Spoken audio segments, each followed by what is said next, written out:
Je réalise souvent cette opération au travail et j'en ai marre de la recopier à chaque fois. Franchement, j'aimerais gagner du temps. Bienvenue dans une minute pour maîtriser Excel. Aujourd'hui, je te montre comment créer tes propres fonctions pour gagner pas mal de temps. Si tu as des questions, pose-les moi en commentaire. J'y répondrai avec soin et si besoin en vidéo. Pour créer tes propres fonctions sur Excel, on va utiliser le VBA. Tu vas te rendre dans l'onglet développeur, appuyer sur Visual Basic. Tu viens cliquer sur Insertion, Module et tu viens déclarer la fonction.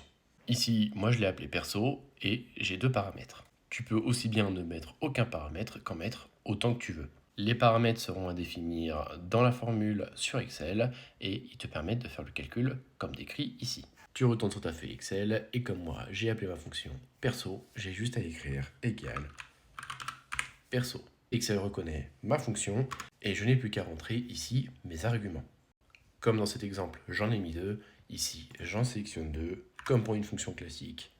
Avec un point-virgule entre les deux, je ferme ma parenthèse et mon calcul se fait automatiquement. Je n'ai plus qu'à étirer ma fonction et elle s'applique sur toutes les cellules. Je t'ai montré ici un cas qui est relativement simple, mais tu peux créer des fonctions pour réaliser des opérations qui peuvent être bien plus compliquées. Et même si tu as envie de t'amuser, recréer des fonctions comme recherche V, recherche H, etc.